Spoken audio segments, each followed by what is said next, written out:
No f***ing way. I see it, bro. It's on the blockchain. It's on the blockchain, bro. Private video that recorded the live reactions to the successful transfer of 4,064 bitcoins via VIP sections and bottle services. His bar tabs were unbelievable. Some nights costing $265,000, $300,000, and even more than $500,000 in a single night. If you were in one of those clubs, you couldn't miss him. Who the is Malone? Hey, yo, Malone, he going real crazy like it's your birthday. His name will be flashing on signs, and DJs will shout his name, giving him all the attention. On Tuesday, 100K. Oh, he went large. Malone bought a black Mansory SF90, a white Lamborghini Urus, a fully kitted out white Mansory Lamborghini Urus with baby blue interior, a matte black Lamborghini Revuelto, the new Porsche 911 GT3 RS, the new Ferrari SUV in black, two Mercedes-Benz G-Class, one in grey, one wrapped with matte black camo, and convertible matte black and pink Rolls-Royce Dawn. No, these youngins stole $240 million, all crypto money. Oh, we in a whole different age. We gotta do our research right now. We gotta do our understanding, cause 240 M's? Oh no, they went colossal. Let's see how they did it. Make sure y'all like and subscribe to MasoMoney. We're gonna go ahead and get straight into this video. No way. Oh my god, $243 million. You know how much 243 money M's. that is. Like it's game time. Oh, Locked in when it's game time.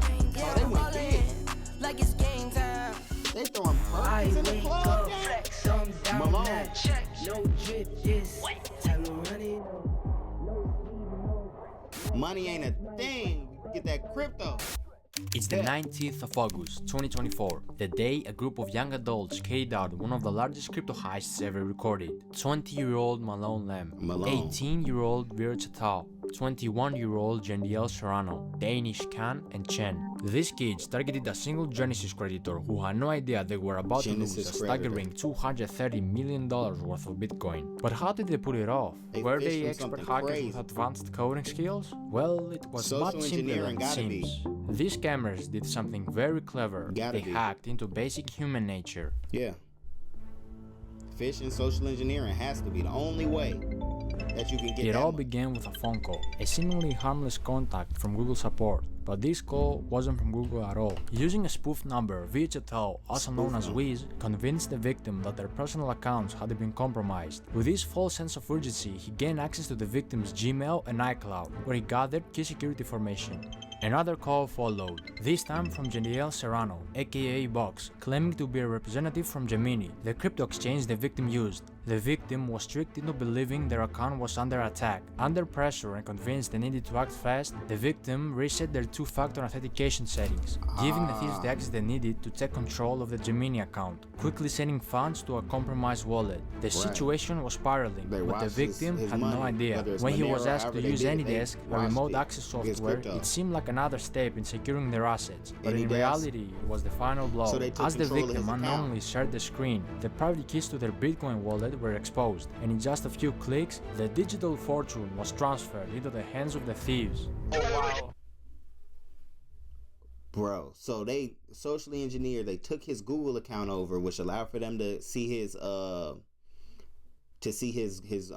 two-factor authentication by spoofing his phone number. I wonder how they knew he had that much in his account and how they spoofed him. That's why you're not supposed to let people know your crypto, whether it's on X, whether it's on, like, you don't want to talk about stuff like that, because if somebody know what you're worth, they may do their real research on you. So they spoofed him, acted like the support to his wallet. He has 240 M's. And I'm sure they had a way to wash this money. The thing is, I wonder how they discretion this money out of this account and siphoned 240 M's out of his account, like to a ghost wallet, phantom wallet. Like, how did they do that? This is interesting. No way. No f***ing way. I see it, bro. It's on the blockchain. It's on the blockchain, bro. Why are they screen recording themselves stealing this much money? Hold on. Why did they record their own crimes? This is just clicking in my head. How do we have a video of them in their group chat talking about stealing this much money? How do they still steal 240 million and then start going to the biggest clubs in America? I think I would have been in Yugoslavia washing my hands. Do your research. Way. Oh my god! Oh my god! In a private video, they recorded the live reactions to the successful transfer of 4,064 bitcoins valued at over $230 million at the time, clearly excited as they watched the millions flow into their wallets. How did they manage to pull off such a heist? How could someone with that much wealth be deceived so easily? And why will they record themselves in the act of committing such a massive crime? These are questions that might never be fully answered, but one thing was clear: the money was now in the hands of the criminals, and they knew their work wasn't done yet. Exactly 17 minutes after, they quickly set about laundering the money. To make it harder for authorities to track the stolen crypto, they split the Bitcoin into smaller amounts and transferred it across 15 different exchanges, a common tactic known as pill chains. The idea was to break the large transactions into smaller ones, making them harder to trace. Bitcoin was swapped for Litecoin, Litecoin was swapped for Ethereum, and Ethereum was swapped for Monero. The process took several days, with constant swapping between different currencies and exchanges, further obscuring the trail. Go to the top right, the settings bar. Settings, Bitcoin no, not that. to Litecoin Like to the swap Ethereum to settings. Monero. Set custom recipient. No, bro, what the hell? Do 998. Alright, bro, you're so horrible. You can't. Bro, I'm clearly busy, Caleb. Planning a heist. Soon enough, all the stolen money was now clean money, ready to be spent, and the criminals didn't hold back. The day before the heist even took place, they were already planning on how to spend their fortune, sharing links with each other on Telegram of expensive luxury clothes they wanted to purchase, from brands like Louis Vuitton, Givenchy, and Philippe Plein. While most of the crew chose to play it safe, keeping a low profile and resisting the temptation to splurge, one man couldn't help but stand out. His name? Malone. Ballin', like it's game time. Throwing Locked verses in in when the it's club is game a time. different level. Yeah, I'm ballin'. Malone was based in LA, and the moment he got his hands on the money, he wasted no time diving headfirst into a luxurious lifestyle. Everything he had once watched wealthy people enjoy was now within his reach, ready to become his new reality. Nightclubs became his second home. Almost every night, he hit the club, spending ridiculous amounts of money on VIP sections and bottle services. His bar tabs were unbelievable, some nights costing $265,000. Damn! 265,000 in a night?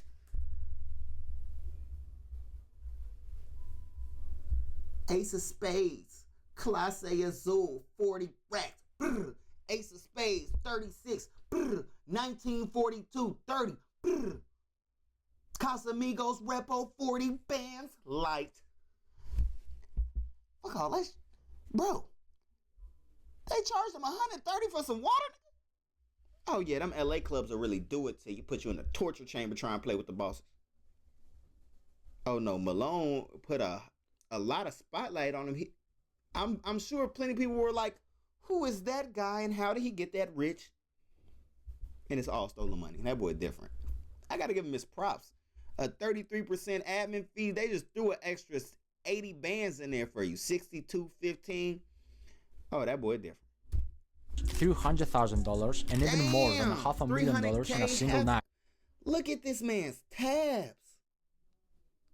Bro, run this back, bro. Hold on, bro. VIP sections and bottle services. His bar tabs were unbelievable, some nights costing $265,000, $300,000, and even more than $500,000 in a single night. If you were in one of those clubs, you couldn't miss him. Hey, yo, Malone, he going real crazy like it's your birthday. His name will be flashing on signs, and DJs will shout his name, giving him all the attention. On Tuesday, 100K. Oh, he went large.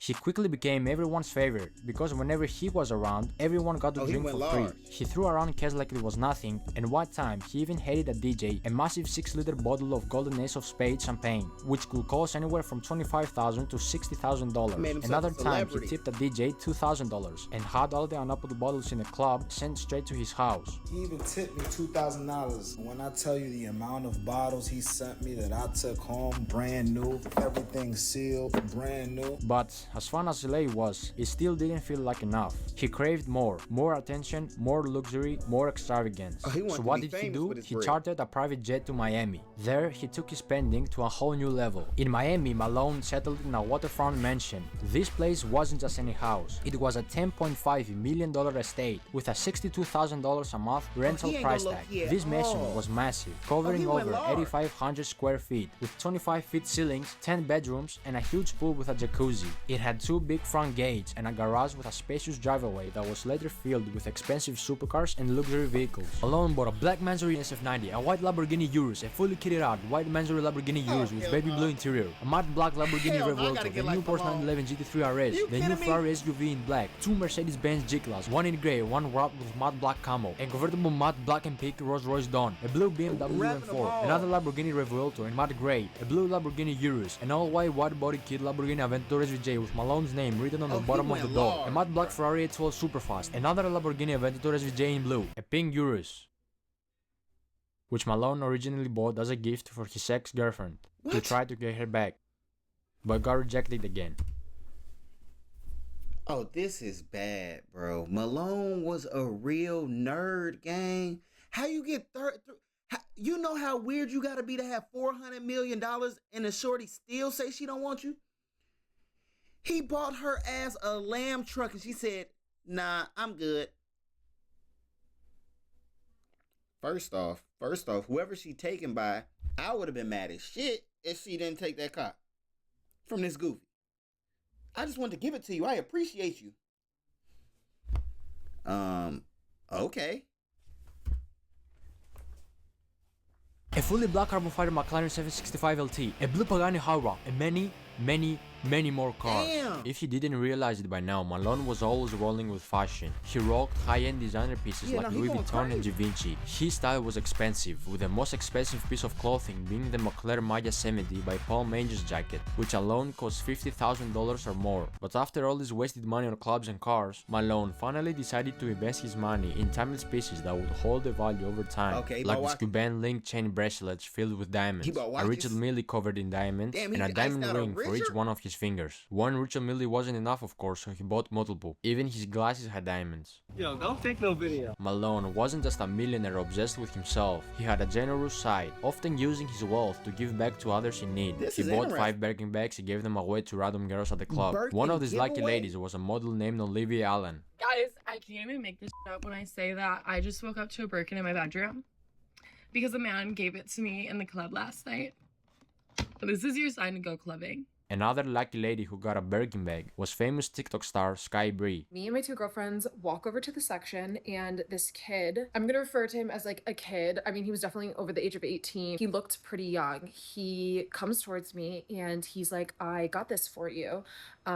She ended up saying she didn't like it. It's beautiful, but to be honest, it's not really my style. While Malone was busy making his name known, flaunting his wealth at every turn, he was also drawing the wrong kind of attention. His outrageous spending, paired with his desire to be noticed, made it easier for authorities and blockchain experts to track him down. Investigators, including prominent figures like Zach XPT, were closely watching the flow of the stolen funds, tracing each move as he splurged on cars, clubs, and luxury items. The more he spent, the more obvious it became that his newfound fortune was linked to the heist, and soon enough, the walls started closing in. Oh no.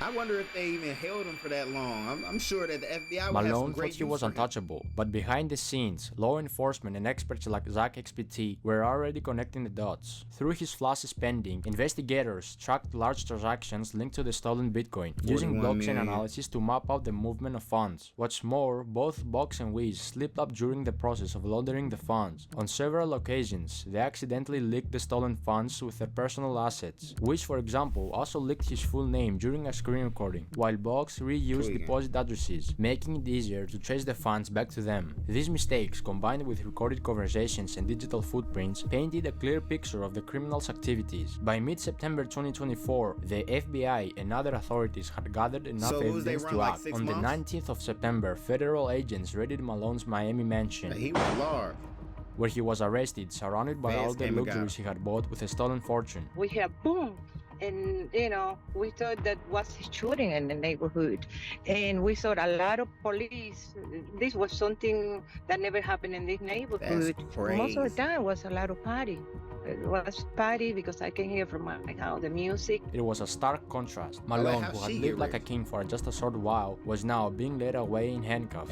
Authorities were able to freeze over $9 million in stolen funds, with $500,000 already returned to the victim. However, he got 500 grand back from 243 million. All right, y'all, let's go ahead and find the video of the owner of this 240 million getting Malone and his crew knocked off. They about to die about that money, bro. You ain't no way you steal 240 million from somebody. They get 500K back. Them boys got done bad about this. It had to be. I can't think of any scenario, y'all, where someone steal 1 million, 2 million, 5 million, and nothing happens to them. These boys stole 200. Oh yeah, I'd be surprised if all of them still on this earth. Do your research. A significant portion of the stolen money remains in cryptocurrency wallets. At the time of making this video, $21 million linked to Box is still sitting in one wallet, while Virche Tao, also known as Wiz, has around $39 million tied up to his account. Additionally, $4 million of Malone's funds remain untouched in another wallet. But what happened to everything else he bought? The cars, the clubs, the private jets, and all the flashy stuff. See, when a criminal buys luxury items, like cars, with stolen money and later gets arrested, the government steps in and seizes those assets through a process called asset forfeiture. This allows law enforcement to take control of anything purchased with illegally obtained funds, such as cars, houses, or expensive jewelry. Once these assets are seized, they are usually put up for auction. In many cases, dealerships or buyers, including the same dealer who originally sold the cars, can purchase them again, often at a lower price than they were initially sold for. The money made from these auctions then is used in a couple of ways. A portion of it will go toward compensating the victims of the crime, helping to recover some of the stolen funds, while another portion could be used to cover the cost of the investigation and legal proceedings.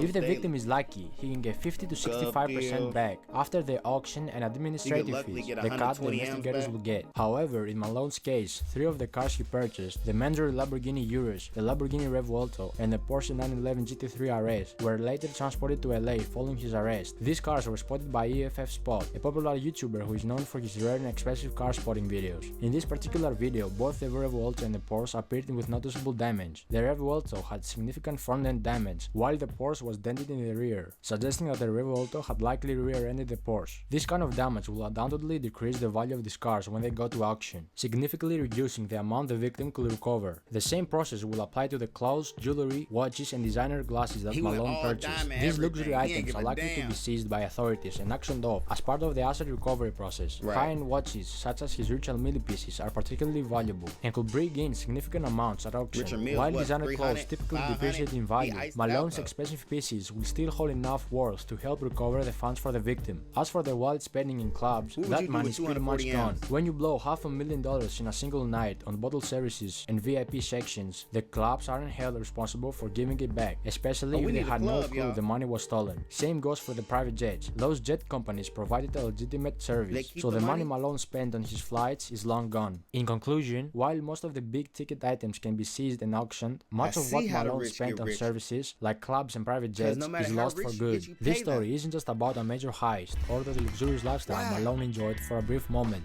It's a lesson in greed, the dangers of showing off wealth that wasn't earned, and how quickly everything can come crashing down. Despite all the money spent, the nights out, and the flashy purchases, Malone's dream life was built on stolen funds, and it was only a matter of time before it fell apart. Authorities might recover some of the stolen money, but the damage done to the victim and the recklessness of Malone's spending spree are a reminder of how easily things can slip away. For Malone and his friends, what started as a wild ride of lavishness ended in arrests and their names tied to one of the biggest crypto crimes in history. In the end, this heist shows us that no matter how clever the crime or how big the payout, the law always catches up, and the price they paid was far greater than the short-lived luxury they enjoyed.